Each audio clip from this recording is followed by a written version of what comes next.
Y'all know what's going on. It's time for another episode of Doing Time with Joe. I'm your host, Joe Baker, and welcome to the show, y'all. I want to tell you about this one guy named Keith that was my seller for a little bit. And Keith was a blood. You know, most of the times I've had, somebody that's, more in line with what I was believing back then in the cell with me, either my COS or somebody like that or whatever the case may be, or it just might be an OSM that, we get along, right? Other than that, I would have a peon in the cell and all this and that. But this particular time, I ended up with this dude named Keith. He was a blood from California. Solid as a rock. I don't know what else to say. He was solid as a rock. You know what I'm saying? When he moved in, he became respectful and introduced himself and all this and that, telling me, that when he found somewhere else to go, another cell to go, he would move. He understood the circumstances and things like that, right? But he was about peace. This was around the time when Rodney King got beat up, out there by the police in Simi Valley and got found not guilty in Simi Valley and all this. And the riots in L.A. broke out and all that kind of stuff, right? And they were really on a different level back then, the Bloods and the Crips. And they were trying to unify and come to, peace and things like that, right? And move beyond the violence and things like that. So Keith, he's my seller, and he's talking all of this kind of stuff. But see, one day, I was in the cell, I was just chilling. And like a lot of times I would roll my mattress up, to kind of make it like half of the mattress would be like up high. Either I do it at the foot or the head of the bed, depending on what I was trying to do. If I'm trying to elevate my feet, I would do it at the bottom end of the mattress. And then if I was trying to elevate my head, I'd do it at the top of the mattress. But anyway, one day when I did that, I found this note under my mattress. Now, I had no idea how long it had been there. It may have been there, put there that day. But for me, it was weird because people are not going to go in my cell. They're just not going to do that. They know who I am and they know what I'm on, right? But I never locked the cell door because there was always somebody in the pod that would watch the cell, period. Now, of course, I'm not going to sit here and believe that whoever's supposed to be watching the pod never walked away from the table that was right in front of my cell. I'm not that naive to believe that. But some of the brothers might be on the phone and doing whatever they got going on, and them taking for granted nobody's going to go in Joe T's cell. But anyway, one day I found this mattress this note under my mattress.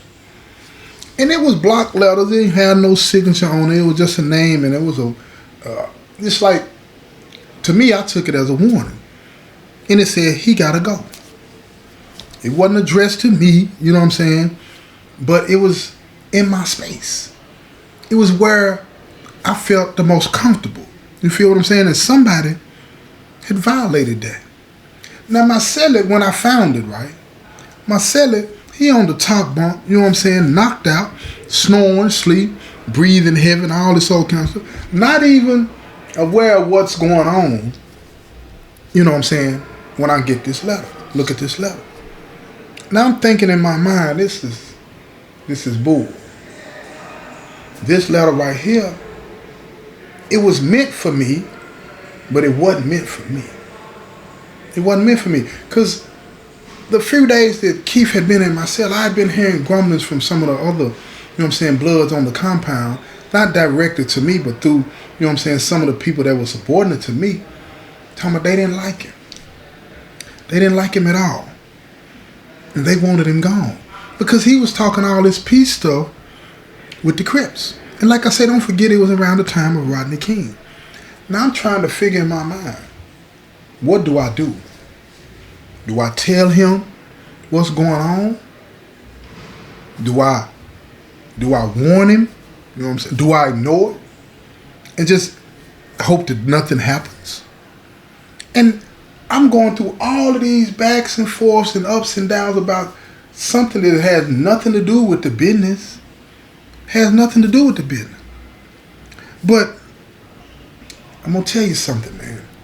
In prison, if you make one wrong step, like when you're dealing with morality, right and wrong, it's like a tightrope in here. And if you lean too far to the left or to the right and don't have your balance, You could end up involved in something that ain't got nothing to do with you. Somebody else's war. Just like that. But let me tell you what happened. So I find this note. Now I go to my number 2 bear, right? I say, bear, look at this. What is this, man? What is this? And I break down to him how I found it and all this and that. So he get the COS. And he comes into the cell and he said, look, who was supposed to have been watching this cell? Now we don't know what day the note was put in there, how long it had been put in there. We don't know. So the COS, he go and get everybody that was supposed to be. We gonna narrow it down to at least a week, because I moved my mattress. You know what I'm saying? A couple of days before it wasn't there, so it had to be sometime within after I had moved it initially and all in there. So we just gonna cover the whole week. Who got that assignment for the week? Who watching the pod? So bro and them go get a couple of brothers and they question them and they ask them, who was around the cell? Did anybody come in the pod? Did y'all put something in Joe's cell? Any of that? All of that is on the table, right? And bro and them is like, no, ain't nobody been in that cell. Ain't nobody coming around. We ain't letting nobody in that cell. And of course, we're not stupid. Somebody is lying because they are afraid that somebody finna get their head busted. So I interject. I say, hey, bro, point blank, let me just break it down for y'all. It's 3 brothers, right? And they rotate on the security. I said, man, ain't none of y'all in trouble. This letter is more important to me than one of y'all deciding to use the phone or run to the restroom and not tell nobody or whatever you got going on, playing cards or whatever. That's more important. You know what I'm saying? Us finding out how this letter got put in the cell. So my COS, he kept asking him, did any bloods come in this pond? Any bloods come in this pond? Because we thinking that it's some bloods because they already whispered they don't like him. He had a different swag, y'all. He from Cali. It was bona fide that he was from Cali. Wasn't just no talk. He's from Cali. And they just didn't like his swag at all. So we looking at the situation and all this and that, right? And trying to figure out what is what and who is who. And it come to find out that it was a blood that was in the pond. A dude named Rodney. See, Rodney, he was their sin out. He was always doing something. He ain't had no business. And they were cool with that. They didn't mind the stuff that Rodney was doing. Because when Rodney was out doing stuff, people were on guard. People really, you know what I'm saying, paid attention to what the Bloods was up to. They didn't really want that smoke. At all. They didn't really want it. So, when Bro owned up to it and said that Rodney had been in the cell, now we starting to think, okay, did you know he went in there? And Bro was like, nah, I didn't know. He must have slipped in there when I wasn't watching or all this and that, right? Because, brothers be playing cards, chess, getting on the phone, doing all these different type of things. And they're younger brothers. So they'll slip out. You know what I'm saying? They might leave the pod. They might go take a nap. They might go watch, because a lot of them like watching Jerry Springer. We don't know. So now we thinking, okay, Rodney put that in the cell. So I tell my COS, man, go pull up with, the OG or, them Bloods, right? And find out what's really going on, man. So he pull up on him. Dude act like he didn't know what was going on. He said, man, it wasn't us. We ain't got nothing to do with that. Now, I don't believe him worth a damn. I don't believe him worth a damn. Because if Rodney was in that pod, if Rodney's usually the one that always in some stuff, he had to be the one to do it. And they did it, and he did it with their permission. They didn't move like that. Because, a lot of brothers, the different compound, the Bloods have a hard time. So they ain't trying to have no slip-ups at all. You know what I'm saying? One of my homies was a Blood. Black Tom, may he rest in peace. You see what I'm saying? And it was always something going on with him. You feel what I mean? A lot of good brothers, but hey, at the end of the day, you gotta watch them. So here we go, man. Here we go. So bro said, Joe T, what you want to do, man? I said, I don't even know. He's like, man, you need to let dude know. Most definitely he need to get out your cell. But you need to let him know, man, these brothers trying to do something to him. I'm telling my COS, but it ain't our business. If I tell him that, then what are we going to do if something were to pop off? Are we getting in it? The question is, are we getting in it? And bro, like, no, we're not getting in there. We don't have nothing to do with that. Why would we get in there? And I said, that's exactly my point. If we're not going to get in it, why are we even telling him anything? Why would we warn him? And bro, like Joe T, he ain't even from Tennessee, man. If somebody, you know what I'm saying, if you was in another state and somebody that represented some opposite of you and they felt like you was in danger and they came to you, man, you'd respect that. You'd respect it. And I thought about it and I thought about it and I was like, man. See, when you in charge, you got to think about so many different things. It's not always about, you know, thinking about what's going to happen to you, but it's about what's going to happen to the organization. Is it going to cause a problem? Is it going to cause a problem with everybody that is involved? Because my thing is, if this is going to cause a problem, then we got to do something. We got to do something. At the minimum, you got to come up out of that cell. You got to. So later that night, after we done went back and forth, I pull up on Keith in the cell. I said, look here, bro. Something I need to show you, man. And he's sitting up on the bunk. So he raised up, legs hanging off the side of the bunk. And he said, what's up, Joe T? So I show him a letter. And he looked at it. He said, man, what's going on? He said, I thought we were straight. I said, bro, I found this under my bunk the other day. And I've been trying to figure out what's going on. You feel me? And I found out this is about you. A lot of these guys on the compound, man, there's bloods talking about you gotta go. They ain't on this peace thing that you on, bro. And he's like, oh, okay. I said, man, look, I'm telling you this, you know what I'm saying, out of respect for you. I think you straight. You feel what I'm saying? But I gotta worry about mine. Now, if you need some help, a butcher or anything like that, I got you. But I got to worry about what's going to happen with my guys. I got to make sure that the business is straight. Because if I don't, everybody going to be saying I chose, you know what I'm saying, to rock with you over the business. And I can't do that. They'll be coming at me. He said, no, Joe T, I get that. I understand all that. We straight. We good. I said, but look, I tell you what. You know what I'm saying? They ain't finna come in this cell and do nothing.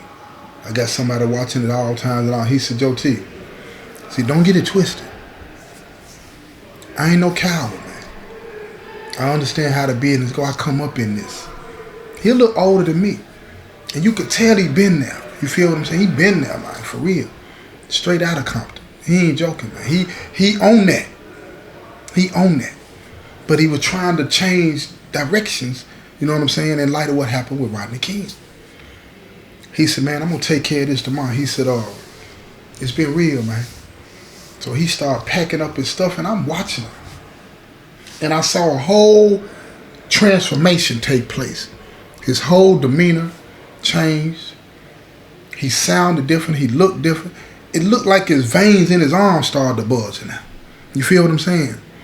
And he thinking in his mind what to do and how to do it and who to do it to and all this and that. He got to send a message. He finna send one. So I said, man, look, try to get you some rest, man. You know what I'm saying? He said, Joe T, I'm going to be up all night because I probably ain't going to see you no more after this, man. He said, we might well kick it, you know what I'm saying, the whole night. He said, because I'm finna take care of the business in the morning. I said, you finna take care of the business, bro? He said, I'm finna take care of the business. He said, I'm finna let them know what it is, man. When you come from where I come from, you can't take none of this light. He said, but Joe T, I want to ask you something, though, man. I said, what is it, man? What you want to ask me, right? So he said, man, I want to ask you, why did it take you a couple of days to let me know this? He said, I respect it, you know what I'm saying, but I'm just curious, right? Because I got to know what I'm up against. I said, bro, whoa, check this out. You ain't got to worry about us. Excuse me. You ain't got to worry about us. And I knew then what he was trying to do is figure out who's friend or foe. Who's friend or foe? And that's why he wanted to stay up and kick it with me. He wanted to know if I could rely on him, if he could rely on me and us to stay out of it, or if it got unfair, would we get in it? And I went on and told him, we're not getting in it. We're not going to get in it. But we can make sure it stay fair. I said, how? He said, how you going to do that, Joe T? I said, look, my big homie, you know what I'm saying, one of my homeboys, he on that. You know what I'm saying? I said, man, we can give him a call, and he can make a call down here and straight some stuff. He said, who your big homie? You know what I'm saying? I said, Black Tom. He said, man, I heard of it. I heard of it. I said, you want to call him? He was like, nah, I got this. He said, I was just trying to see where you was at. So he's sizing me up in every way, shape, or form, right? You know, this California thing, it's a different thing, man. It's a different thing. Anybody can get it, but then if you loyal, they loyal. But anybody can get it. Any violation, any little hint of something ain't right, and they gonna push. So now I'm up. I ain't going to sleep. Because I'm thinking now I'm in war mode. I'm in war mode. I'm trying to figure out where he at. So the next morning, man, I'm looking, man. When I tell you, that next morning, he gets up. And he goes straight to him. Straight to him. Go down in the pod where all of them met. Walk up in there. Now, I wasn't down there. A couple of my guys were down there. They said he showed out. I'm talking about showed out. Went straight to the head, blood down there, and put hands on him. And told him, ain't nothing with you. Nothing. He said, man, I was a visitor here, and you treated me with disrespect. You treated me with disrespect. You didn't have enough nerve to come and tell me what was going on. I'm talking about beat him and stripped him. Again, I wasn't down there, but some of mine was. They said he showed out. He showed out. So when he come up out of there, he come back to the cell. I'm like, you straight? He was like, yeah. And then he told me what went down, what I just told y'all. And then, you know, like I said, it was confirmed by a couple of my own. So I'm looking at him like, you act like you Superman or something. You feel me? I said, what you think gonna happen now? He said, Joe T, whatever they do, they gonna do right. But they gonna know I was here. I said, man, this is not TV. Ain't nobody thinking about that. I said, look, this is what's gonna happen though. I said, look, we finna find you another cell today. Because if they come up here, I'm in it. Because I got to get in it. Then my guys gonna get in it. And then that thing, you know, it's gonna spread all over state. Joe T ride with the Bloods. You feel me? I said, I ain't tripping, I'll ride with you. You feel what I'm saying? Because we gonna protect the cell. I knew what I was taking on when I let you stay in here. But the business y'all on, that ain't our business. He said, I respect it. So I go to the unit manager. I tell the unit manager I need to get him up out of here. She looking at me, I'm looking at her, and she trying to figure out what's going on, trying to egg me on to say something. I ain't got nothing to say. But she understood because of the nature of the business and all this and that. She said, I'll take care of it. So she did some cell changing and got him up out of there. Guess what she put him? Because they didn't know nothing about the fight. She put him down in the pod where all of them was at, where he just shined at. And then when he got down there, they trying to talk peace and all this and that, but he knew what it was. They were just trying to rock him to sleep. They were trying to rock him to sleep. He knew that no matter what he said or no matter what he did, it wasn't going to never be enough for them. Never. So he told him, he said, look, this is what it is. This is exactly what it is. Y'all going to have to come do it. And if you don't come do it, ain't nothing with none of y'all. Nothing. Guess what they did? You're going to have to tune in to the next episode to find out. There's been another episode of Doing Time with Joe. I'm your host, Joe Baker, and I say peace, y'all.